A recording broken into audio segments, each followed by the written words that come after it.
ele vai, então, dar ao entendimento de que o processo não encerra. Mas em determinadas hipóteses, o processo, por ser encarado como um organismo vivo, ele vai ter situações onde ele vai suspender o seu andamento. É como se ele fosse ficar ali parado, né? Ele vai ficar ali meio que de stand-by, ele vai ficar ali estagnado, até que uma determinada situação venha a ser aí estabilizada, ou venha a ter ali a sua respectiva normalização. Então, ocorre a suspensão quando tiver um acontecimento, seja ele voluntário ou não, que vai provocar essa paralisação temporária nos autos. Ao contrário dos fatos extintivos, a suspensão, acabou aquela motivação da suspensão, o processo ele vai voltar a andar normalmente, tá?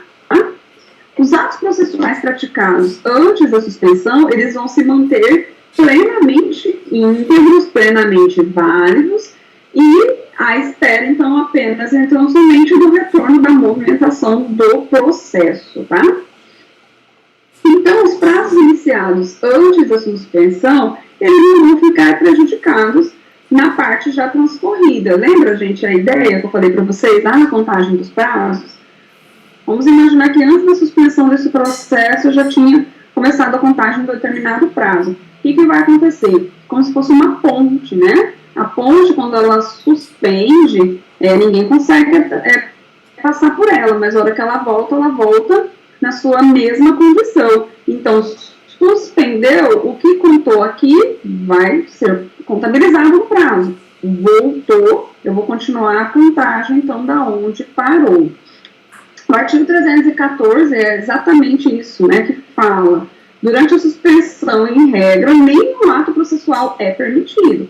E o desrespeito a essa proibição leva à inexistência jurídica daquele ato praticado. Nós temos exceções como os atos urgentes, né? Por exemplo, eu preciso produzir uma prova pericial em um objeto que já está se deteriorando. Então, se eu for esperar voltar ali a retornar à marcha processual, o andamento do processo, muitas vezes aquele objeto já pereceu. Então, eu posso praticá-lo, muito embora tenha suspensão, apenas e somente fundado aí nessa urgência, tá? Nós temos também uma outra observação. Nós já falamos das hipóteses de suspensão e impedimento do juiz, né, gente? Que são hipóteses relacionadas à pessoa do juiz. Quando nós tivermos aí qualquer argumento, qualquer situação de suspeição, como exemplo, a amizade íntima do juiz com uma das partes, e aí precisou da parte contrária alegar aquela suspeição, enquanto for alegada essa suspeição do juiz, né, da pessoa do juiz, ali nós vamos ter a suspensão dos atos. Porém, os atos urgentes, eles também poderão ser praticados, mas não vai ser por esse juiz que foi aí alegada a sua suspeição, vai ser por um juiz substituto. A suspensão ocorre com a decisão do juiz de natureza declarativa, ou seja, o juiz vai declarar, vai reconhecer apenas tão somente a ocorrência dos fatos que nós já vamos estudar.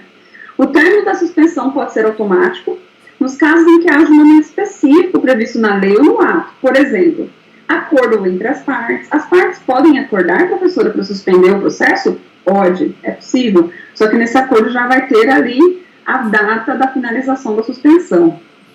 O juiz também determinou a suspensão do processo, muitas vezes por 6 meses, né? Então, esses 6 meses aí, o juiz, independente da decisão do juiz, o processo vai voltar à sua marcha normal, vai voltar ao seu trâmite normal.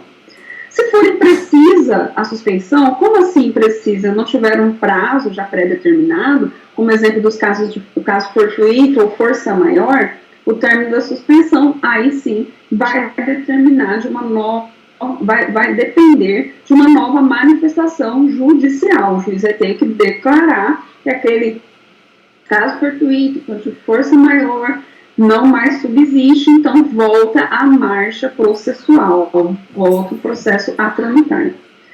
Então, a previsão legal da suspensão do processo, artigo 313, que vamos estudar cada um dos seus incisos nesse momento. E por ser aí uma parte mais tranquila, né, vou aí, obviamente, explicar de forma bem rapidinha para vocês qual é cada uma dessas hipóteses. A primeira hipótese hipótese de suspensão do processo, turma, é quando ocorre a morte ou perda da capacidade processual. Vamos falar primeiro da morte, né? A morte é exatamente quando o autor ou o réu vem a óbito no meio do processo. Essa é uma situação que é perfeitamente possível de ocorrer. E como é óbvio, né, muitas vezes essa parte não vai poder aí continuar, né, ela não vai mais ali surgir dos mortos e vir aqui praticar os atos que ela deveria praticar no processo. Então, nesse caso, né, o processo ele vai ficar suspenso até que ocorra a efetiva o quê, né, substituição dessa parte que veio a óbito pelo espólio ou pelos sucessores, conforme apresenta aí o artigo 110 do CPC para a gente. Só que, pessoal, olha só, se vocês estiverem aí, né, obviamente, com o Código de Processo Civil, vamos ver lá o artigo 110, onde diz exatamente essa previsão, tá? Ocorrendo a morte de qualquer das partes, dar-se-á sucessão pelo seu espólio ou pelos seus sucessores, observado aí o artigo 313 e seus parágrafos, né? E aí, nessa situação, nós vamos já observar o que é que vai acontecer. No caso de direito intransmissível, a morte da parte ocasiona não apenas a suspensão, mas a extinção do processo pendente. Nós já falamos sobre os direitos que são disponíveis e os indisponíveis, aqueles direitos que transmitem e não transmitem. Aqui eu tenho um exemplo para vocês de direitos intransmissíveis, que são as ações de divórcio. Gente, se uma das partes veio a óbito, o que vai acontecer? O processo ele vai se extinguir, né? Aquele vínculo, né, matrimonial, ele vai ser... não vai ter motivo no processo continuar andando. O divórcio, ela vai, então, ser extinta, além de ser suspensa antecipadamente. Alimentos. Seja ali autor, ou muitas vezes o réu, é um direito que é intransmissível, o que vai acontecer? Principalmente aí no que tange a parte autora, obviamente, ele também vai ser extinto o processo, aqui no caso, né, vai ser uma extinção, não vai ter como ter a sua continuidade. Nas demais hipóteses, o juiz vai determinar a suspensão se é um direito transmissível, e a gente tem um exemplo, por exemplo, tem aí a ação de indenização. As ações de indenizações são transmissíveis, né? Ação de requerimento, uma ação trabalhista, por exemplo, está requerendo as verbas trabalhistas, é um direito transmissível, né, que vai, no caso, transmitir para os seus sucessores esse direito, entre outros, né. Então, nos termos do 689 do Código de Processo Civil, o que vai ocorrer, né, vai ser realizada a respectiva habilitação do espólio e seus sucessores. Esse é o termo que a gente vai adotar. A habilitação. Quem vai se habilitar neste processo, no lugar da parte que veio a óbito, é o espólio. No caso, se já tiver constituído um processo de inventário, deve ser representado pelo inventário, ou então, se não houver um processo de inventário, são os sucessores. Se não ocorrer a habilitação, o juiz, então, vai determinar a alternativa que vai mudar, seja autor ou seja réu. Se for o réu, o autor, ou melhor dizendo, né, gente? Se for o réu, se for o réu, o autor, então, ele vai ser intimado a fazer o quê? Promover a citação do espólio ou quem for o sucessor, no prazo que o juiz designar, não podendo ser inferior a 2 meses, a 2 e nem superior a 6 meses. Esse prazo aí, para que o autor informe. Então, olha, eu tenho conhecimento que existem esses herdeiros sucessíveis, então requeiro a citação desses herdeiros para comporem aí o polo passivo no lugar, né, deste que veio a óbito. Se for falecido o autor e sendo transmissível o direito, o juiz, então, vai determinar o quê? A intimação do espólio de quem for o sucessor pelos meios de divulgação. Pode ser carta, e-mail, edital, sob pena de extinção do processo sem resolução do mérito, por ausência de pressuposto processual para o regular desenvolvimento do processo, gente. Então, o que a gente observa aqui? Se for o réu, quem tem que promover aí, muitas vezes, a citação para aparecer o espólio dos seus sucessores é o autor, né? Vai ter que, aí, obviamente, pesquisar aí, né, o endereço desses sucessores, ou do espólio já previamente constituído. Ou, se for o autor, então, ele vai ter que ser substituído também, né, pelo seu espólio aos seus herdeiros, no caso, se for um direito transmissível, e caso não ocorra essa substituição, então vai ter aí uma sentença, né, gente? Infelizmente, não dá processo ficar esperando ad eterno aí aparecer alguém interessado em nome do autor. Já que se refere à capacidade civil, que vocês, inclusive, estão estudando aí em direito civil, né, gente, com o professor Stanley, vocês já devem ter observado que existem situações onde nós temos a incapacidade civil de uma das partes de forma superveniente, né? Uma situação de coma, ou uma situação de deficiência. Então, é possível aí que ocorra, né, essa perda da capacidade de uma das partes, né? Essa situação, o juiz ele vai suspender o processo, né, quando uma parte se tornar, então, interdito, para que o curador, ou seja, o curador, o representante desta parte, se habilite. Se não houver um curador investido regularmente para representar essa parte, o juiz, então, vai nomear um curador especial para que o processo possa retomar o curso. Geralmente, aí, né, a gente, a figura do curador especial é a Defensoria Pública, né, que vai, então, aí, realizar os atos necessários para a continuação desse processo, no caso da incapacidade civil. Quando o representante legal da parte morre, né, vamos imaginar aí a tristeza, né, tem um representante legal, ele veio a óbito, ou se tornou incapaz, no caso de menores, né, vocês sabem que os menores, eles são representados pelos seus genitores. Vamos imaginar que venha a óbito ou tenha incapacidade, o processo também só vai ter andamento quando for realizada a substituição do seu representante. E, por fim, se nós tivermos a morte ou a perda da capacidade do advogado, se for o único constituído na procuração, vai também suspender o processo e vai intimar pessoalmente a parte para constituir um novo advogado no prazo de 15 dias. Se o autor, por exemplo, se quedar inerte, ocorre a extinção do processo sem julgamento do mérito.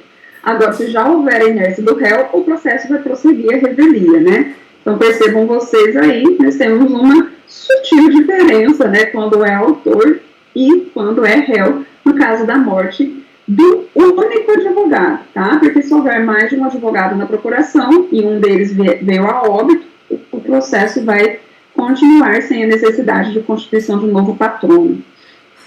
Segunda hipótese de suspensão, suspensão por convenção das partes. Podem as partes, então, convencionar a suspensão do processo, ou seja, um acordo. As partes combinam, né, tem esse acordo aí para suspender o processo, que só vai produzir efeitos a partir do juiz, né, decidir sobre essa suspensão. Por isso que, então, quando as partes fazem um acordo, elas devem comunicar ao juiz esse acordo que foi realizado. Não pode o juiz impedir a suspensão, porque é um negócio jurídico, vamos assim dizer, né? E essa suspensão convencional, ou seja, combinada entre as partes, não pode ultrapassar o prazo de 6 meses. Fim desse prazo convencionado, o processo volta a tramitar, independentemente aí de provocação das partes. Ou seja, o juiz já vai determinar na sentença e após esse prazo aí das partes terem convencionado a suspensão, o processo volta o seu regular trâmite. Terceira possibilidade de suspensão é quando há arguição de impedimento ou suspensão do juiz.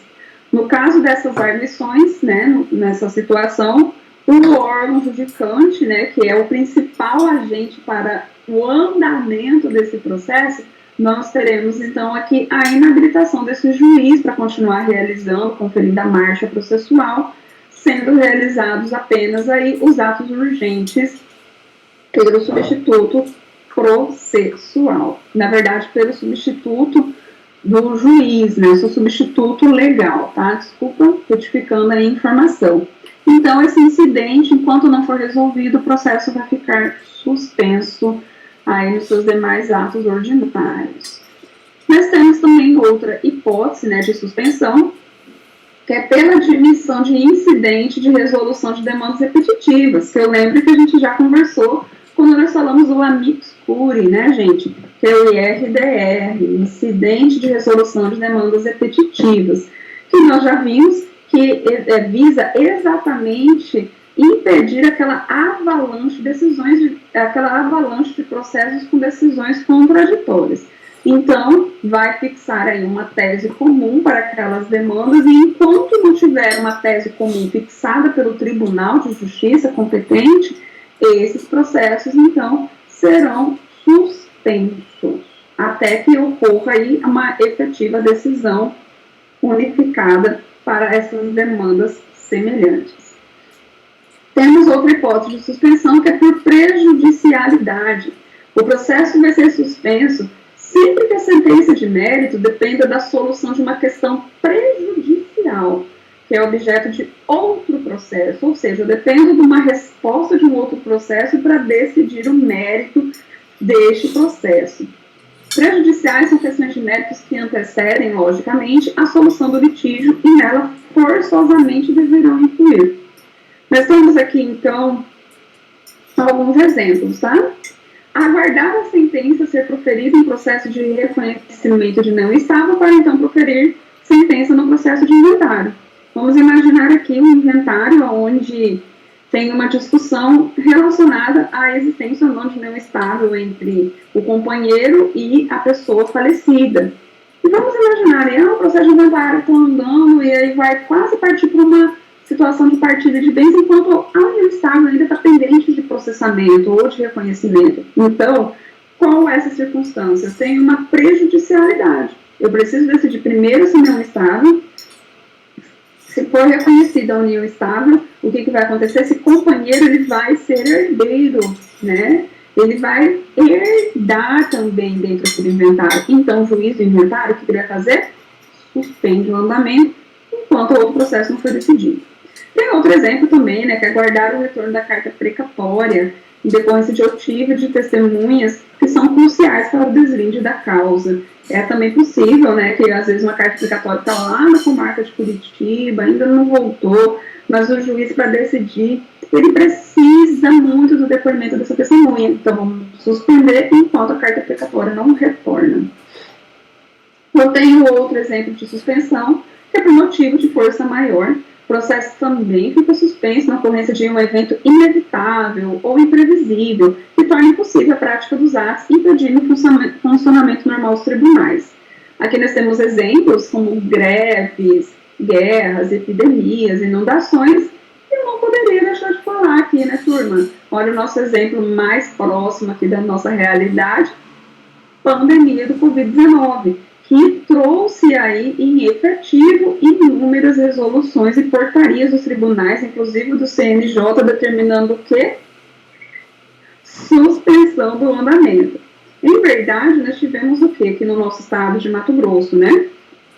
Os prazos, eles foram suspensos dos processos eletrônicos entre os dias 17 até o dia 3 de maio.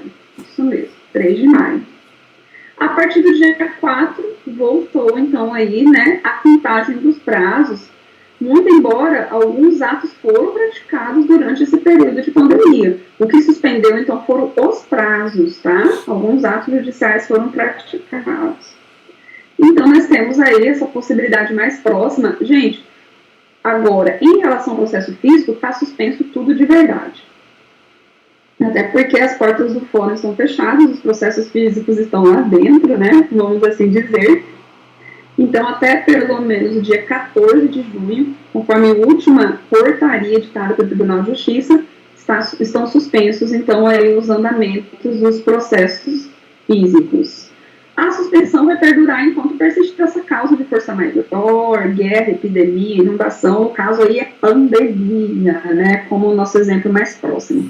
O retorno da marcha dependerá aí da intimação das partes, que no caso, como a gente tem essa pandemia aí, são as portarias, né? Enfim, não é apenas num processo específico. Agora, vamos imaginar que é um processo específico só que causou essa situação de caso fortuito ou situações inevitáveis, né?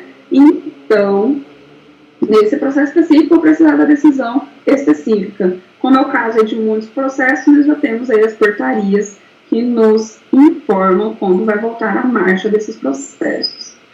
Outro exemplo de suspensão é a discussão em juízo de questão decorrente de acidentes e fatos da navegação da competência do Tribunal Marítimo. Gente, não é tão aplicável aqui no nosso estado de Mato Grosso, tá? Mas o Tribunal Marítimo é um órgão administrativo que vai cuidar de certos problemas ocorridos durante a navegação. Então, qual é o raciocínio? Enquanto não for decidido em efetivo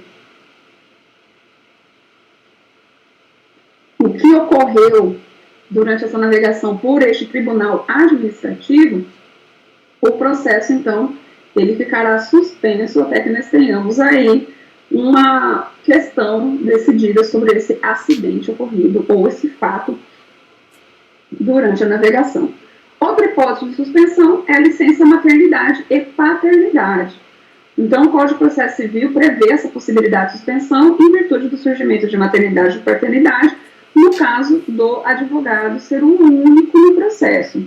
Gente, hoje em dia é cada vez mais comum, né, a atuação coletiva, no mínimo 2 advogados aí presentes no processo, mas quando uma situação só de um advogado, e veio então aí a maternidade ou paternidade, nós temos então a possibilidade da suspensão do andamento, tá bom?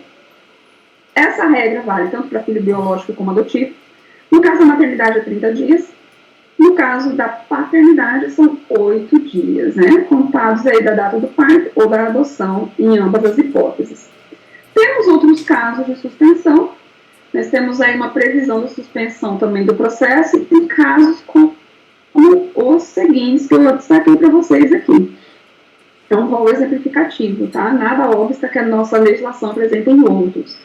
Na verificação pelo juiz de que ocorre incapacidade processual ou irregularidade da representação da parte, na execução fiscal, na execução frustrada por falta de bens penhoráveis, o juiz pode determinar suspensão, né, para poder dar uma chance aí para o exequente encontrar mais bens passíveis de penhora. Lá nos embargos da execução frustrada, ou execução em que o credor concede prazo ao devedor para cumprir voluntariamente a obrigação, dentre outras situações, em decorrência do tempo, nós não conseguimos arrolar. Pessoal, então, só para a gente poder aí trazer uma ideia geral, a suspensão significa dizer que a marcha do processo, os atos que deveriam, em tese, ser praticados no processo, serão suspensos em decorrência dessas previsões legais.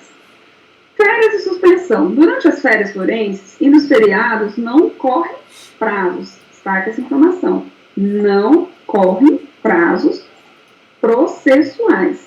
Mas o processo não fica realmente suspenso, embora durante elas não se devam praticar alguns atos. Tá? Não se praticarão atos, exceto atos aí de urgência, na sua grande maioria, atos para conservar, né, direitos e atos de urgência. O que acontece aqui nas férias, né? O artigo 220, que a gente já falou lá na nossa linha de prazos, prevê que suspende o curso do processo entre 20 de dezembro e 20 de janeiro, mas como antecipei para vocês, nada obsta que durante essas férias alguns atos sejam praticados, porém, vai ser guardada o direito à suspensão do prazo pelo advogado.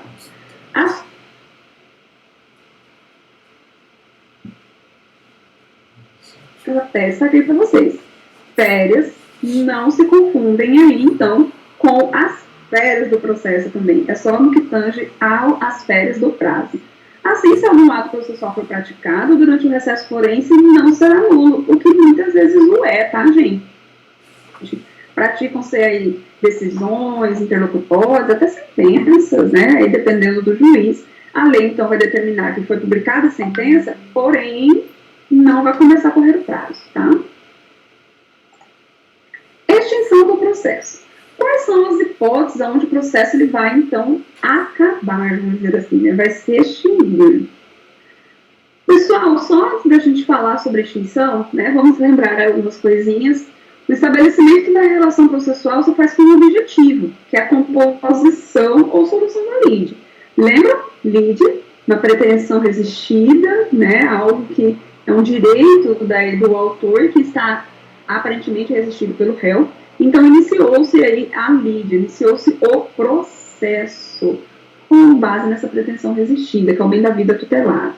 Então, qual é o principal interesse das partes? Gente, é que esse processo acabe, que esse processo chegue no seu final, que ele seja solucionado. Uma vez, então, solucionada a lide, o processo ele vai se exaurir, vai se encerrar naturalmente.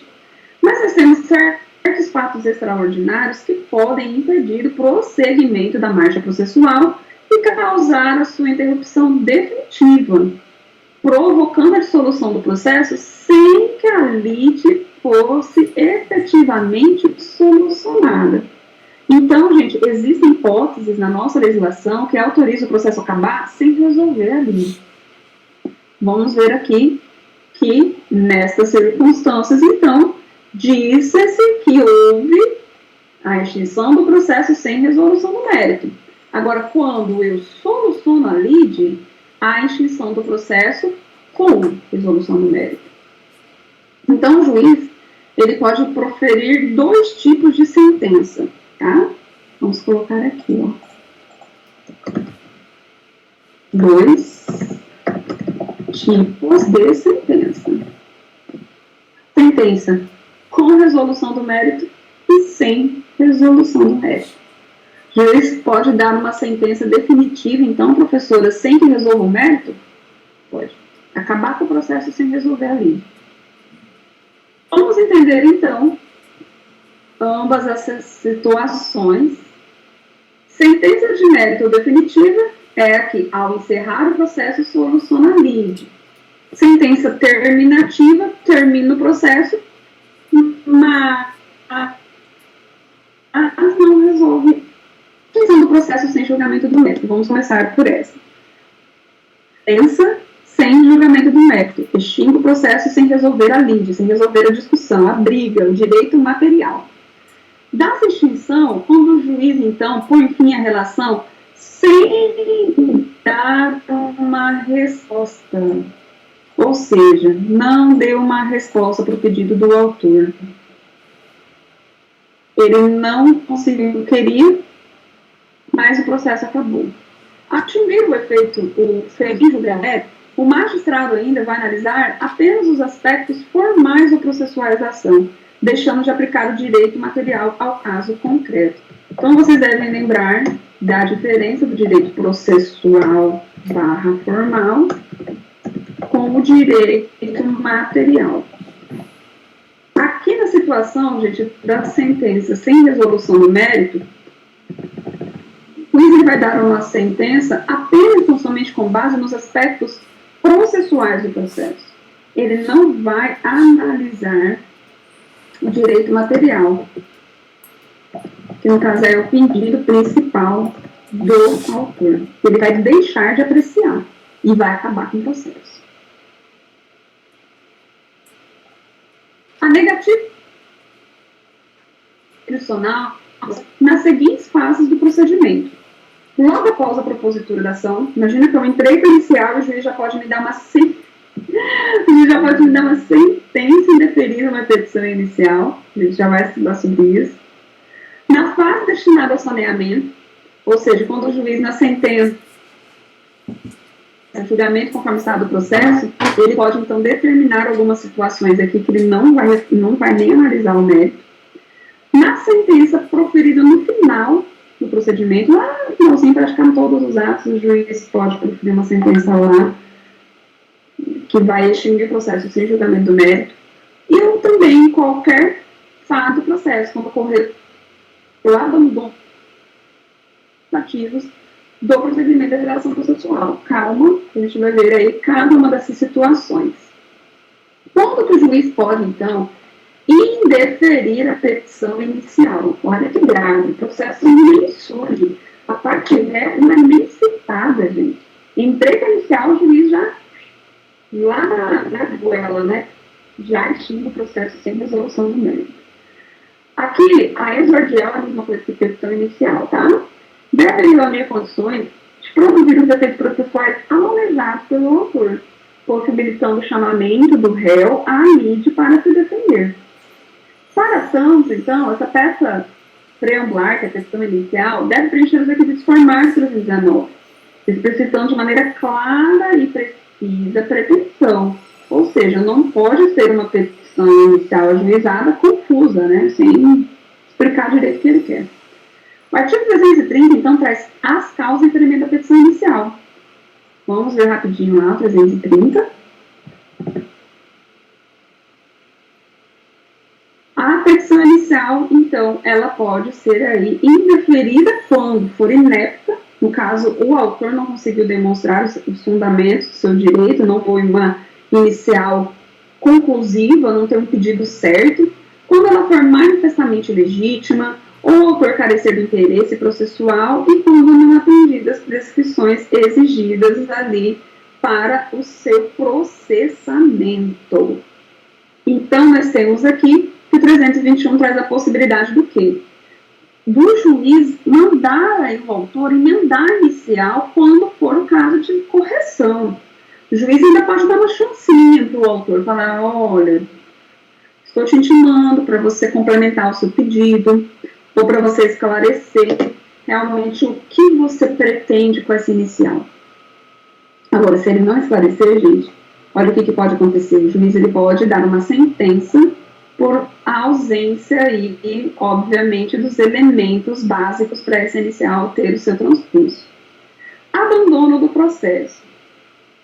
A inércia das partes diante dos deveres e ônus processuais acarreta a paralisação do processo e muitas vezes vai presumir o que a existência de pretensão à tutela jurisdicional. O que acontece aqui? As partes, elas também devem dar impulso no processo. Uma vez intimadas, elas devem dar impulso. Se elas não derem impulso nesse processo, não praticar determinados atos processuais, o juiz ele pode extinguir o processo sem resolução do mérito. E como se fosse assim, gente, o desaparecimento do interesse, tá? O juiz aqui, com base na lei, ele entende que tanto o autor quanto o réu têm esse interesse no andamento desse processo. Era uma briga que estava acirrada no início, mas aí foi passando interesse, passaram 2 anos, 3 anos, 4 anos, 5 anos, o juiz intima as partes para praticar aí determinados atos, elas não praticam, e aí quando pensa que não tem interesse das partes, o juiz pode extinguir o processo sem resolução do mérito por abandono.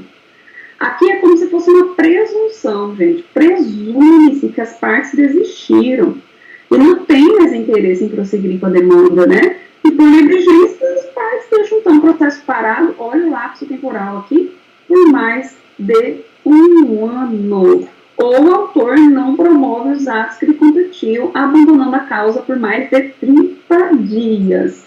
Que atos são esses, né? Muitas vezes são atos, aí vou dar um exemplo para vocês. O autor deixa de apresentar o endereço novo do réu.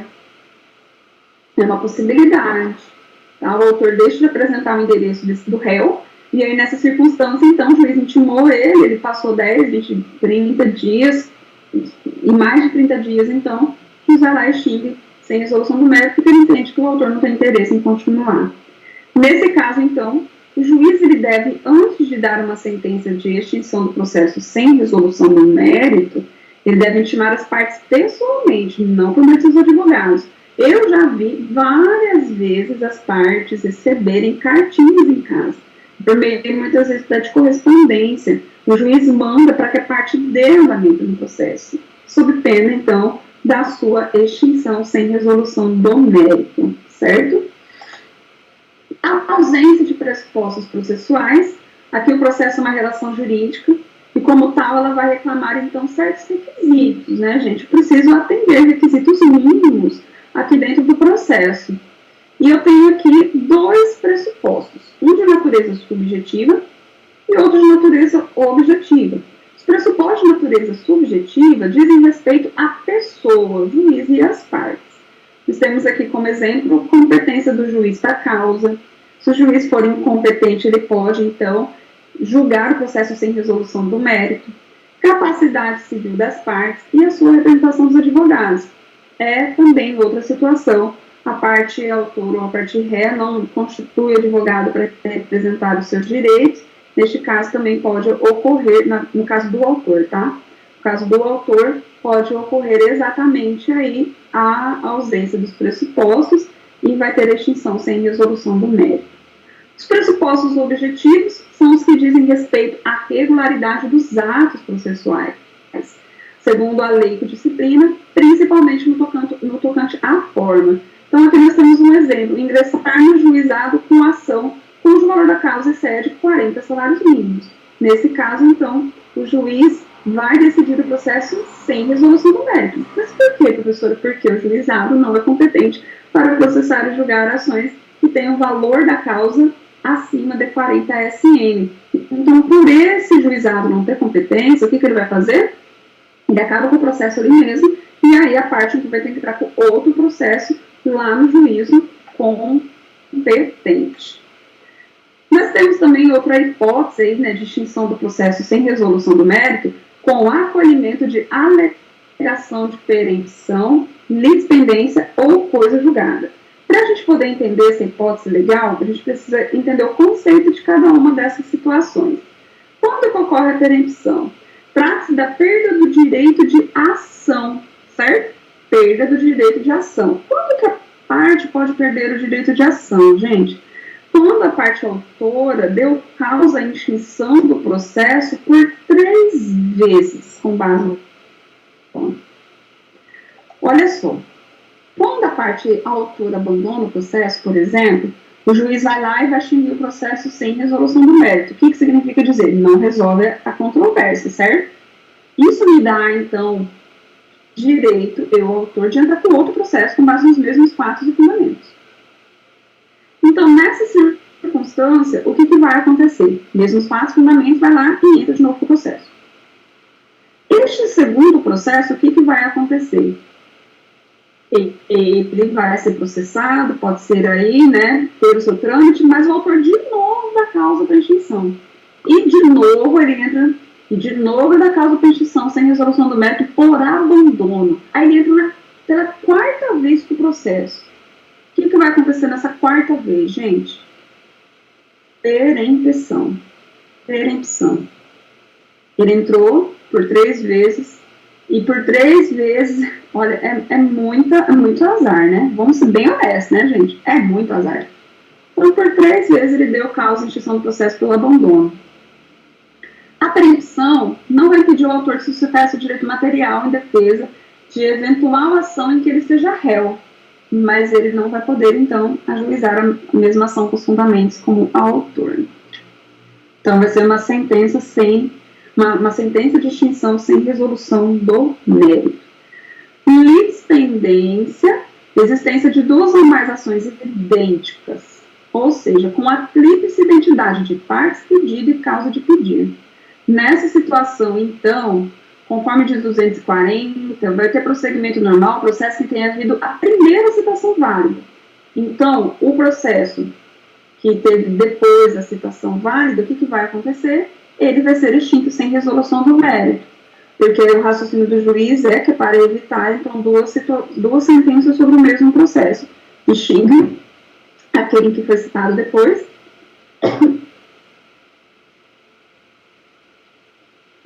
e nós teremos aí, então, apenas um processo tramitando relacionado àquele direito material. E nós temos também outra situação de suspensão e extinção do processo, que é a coisa julgada. Gente, coisa julgada é uma impossibilidade da parte entrar com uma nova demanda, tendo em vista que aquela matéria já foi decidida pelo Poder Judiciário. Então, quando vai numa sentença definitiva, tá, que é diferente da sentença terminativa, a terminativa tem natureza estritamente processual. A definitiva, ela está ligada ao direito material. Fica, então, a parte impedida de requerer novo pronunciamento judicial. Não tem como. Coisa julgada é ponto final e acabou a discussão daquilo ali. A ausência das condições de ação também é outra possibilidade do juiz dar uma sentença sem resolução de mérito. A gente já estudou, né, sobre as condições de ação, que é a legitimidade e o interesse processual. Se um desses 2 estiver ausente, teremos a carência da ação, levando então ao julgamento sem a resolução do mérito. A legitimidade para agir pode ser conceituada, né, só para a gente relembrar, como o poder jurídico de conduzir validamente um processo em que se discute um determinado conflito. Eu tenho legitimidade de parte, eu posso estar aqui realmente nesse litígio defendendo esses direitos. Ou então, a outra condição, o interesse de agir. É verificado pela união de duas premissas, a utilidade e a necessidade do processo. A utilidade está, então, em demonstrar que o processo pode propiciar benefícios, e a necessidade é quando o proveito de que se precisa só é possível por meio do Poder Judiciário, a pretensão resistida.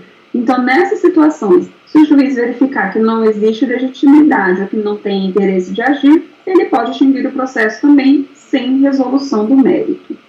Outra hipótese é a convenção de arbitragem, tá? A convenção de arbitragem, Lei 9.307 de 1996, compromisso arbitral e a cláusula compromissória foram compreendidos na convenção de arbitragem, ou seja, né, já falamos sobre arbitragem, onde as partes podem, né, se submeter a esse procedimento. Ambos afastam a competência do Poder Judiciário, implicando na extinção do processo de qualquer das partes que se intente a ação sem antes submeter o conflito à arbitragem. Então, ele vai extinguir sem resolução do mérito, ele nem vai analisar aquela lide, vai primeiro para a arbitragem. Desistência da ação, nós temos aí, né, que a desistência da ação, não que está equivocado aqui, né, quando a parte autora realiza o pedido de desistência da ação, depois eu corrijo lá, né, para vocês, e o réu ainda não foi citado, o juiz, então, acolhe o pedido e extingue o processo sem resolução do mérito. O réu já foi citado, deverá concordar com o pedido de desistência, que também será efetivado pela sentença sem resolução do mérito. A não ser que ocorra a renúncia expressa do direito pelo autor. Vamos imaginar que ele renuncia e fala, não quero mais saber disso. Aí, nessa situação, a sentença de resolução do mérito, tá? Não bate mais aqui na porta do Poder Judiciário, pode ir embora. Como se fosse essa a ideia. Então, depois eu coloco para vocês as anotações. Intransmissibilidade da ação. A morte de uma das partes exige a substituição, como a gente já falou lá, né, nas hipóteses até de suspensão do processo. No entanto, se o direito material ou obrigação forem intransmissíveis, como ocorre, por exemplo, nas ações de separação e divórcio, não há como se proceder à habilitação do espólio aos seus herdeiros. Era um direito intransmissível, então aqui também é outra hipótese de sentença de extinção sem resolução do mérito. Outros casos que nós temos também, artigo 115, a sentença de mérito, quando proferida sem a integração do contraditório, ela será nula se a decisão não deveria ser uniforme em relação a todos que deveriam ser integrados. Na verdade, qualquer é o parágrafo único. Nos casos de litisconsórcio passivo necessário, o juiz determinará ao autor que requer a citação de todos que devam ser litisconsortes, dentro do prazo que assinar, sob pena de extinção do processo sem resolução do mérito. Saneamento do processo, quando o efeito for suprível, não pode o juiz, então, gente, extinguir o processo sem apreciar o mérito, simplesmente porque encontrou um defeito nas questões preliminares. Aqui nós vamos voltar, né, à ideia de que o juiz ele deve, então, partir do princípio da primazia da decisão de mérito. Gente, o juiz ele não pode extinguir o processo, igual vocês viram na questão do abandono. Ele primeiro vai lá, intima a parte, insiste, dá prazo, para depois, então, extinguir sem resolução. Até porque nós partimos o pressuposto da satisfação do direito. O direito ele só é satisfeito quando tem uma sentença com resolução do mérito. Então, o juiz ele deve fazer o possível para sanear qualquer defeito processual, para que seja possível termos, então, uma decisão definitiva e não apenas terminativa. O artigo 139, então, lhe dá essa possibilidade para o juiz. Para o juiz, então, determinar o suprimento de pressupostos processuais para sanear vícios sanáveis. Vícios sanáveis. Quando forem sanáveis, não tem como. Então, aí o juiz, ele pode determinar exatamente, então, a extinção do processo sem resolução do mérito. É possível ainda que o juiz se retrate, tá? A sentença que extingue o processo sem julgamento do mérito desafia um recurso de apelação, porque o processo acabou, então nós vamos lá para o tribunal para poder tentar reverter essa sentença. Nesse caso, nos termos do 485, parágrafo 7º, o juiz ele também pode ter um prazo de 5 dias para retratar. Com perdão da expressão, eu nunca vi juiz retratar, tá, gente? Porque os juízes, eles dificilmente gostam de mudar as suas decisões. Mas, o artigo 1009, né, ele, lá da apelação também dispõe, como também o 485, parágrafo 7º, dispõe que o juiz ele pode voltar atrás da decisão quando ter um recurso de apelação. Como a grande maioria não o faz, então o juiz ele vai remeter os autos ao tribunal competente. Pessoal, em decorrência do nosso horário, e eu confesso a vocês, hoje a gente viu bastante coisa, bastante conteúdo, eu entendo que é prudente a gente dar uma pausa aqui, tá? Vamos dar uma pausa bem aqui na extinção do processo com resolução do mérito. E aí, o que eu quero conversar com vocês? Vocês pensaram, posso continuar a dar essa aula na próxima? Ou vocês vão estudar em casa e aí tá tudo certo? O que vocês decidiram aí?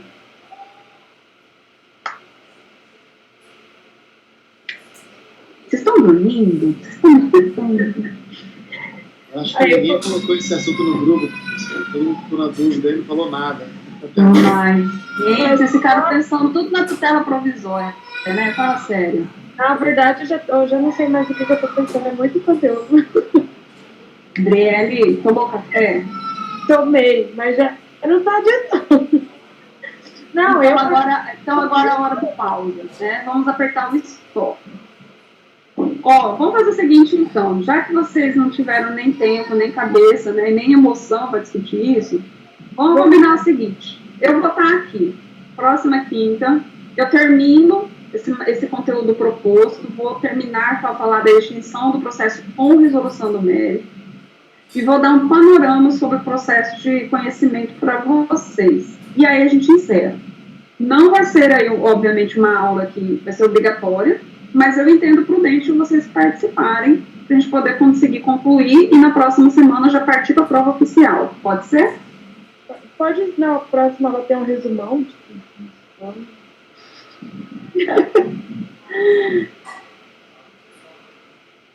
Resumão para vocês. Beleza. Tá bom? Combinado, então? Podia ter um quadro, assim, tipo, perguntas no geral. Já que então, a minha ideia é que a nossa parcial, a terceira parcial, seja nesse sentido. E aí vocês já estudam para minha oficial. Mas eu trago para vocês umas questõezinhas, assim, para a gente discutir também. Beleza. Tá, gente? Então, pode falar, tô te ouvindo. Eu acho que o Flávio falou assim, dá uma, tipo assim, quais questões cairão na prova? Acho que... Não, foi isso não. Eu falei assim, ter um tempo assim para falar, pode perguntar desde o início qualquer coisa, entendeu? Ah, lógico, Flávio, isso sempre vai ser possível na próxima aula, porque hoje tá todo mundo cansadão. Ô Flávio, eu já ia falar, eu já ia falar para você, Flávio, tá apoiado, mas tudo bem, tá? Tá tudo certo. Gente, então vamos encerrar por aqui. Desejo a vocês um bom descanso e espero vocês na próxima quinta, combinado? E aí a gente termina a parte expositiva do conteúdo. Um abraço para vocês. Tenham todos um excelente restinho de noite e até semana que vem. Tchau, tchau. Realmente, professora. Até mais. Tchau. Obrigada. Tchau, tchau.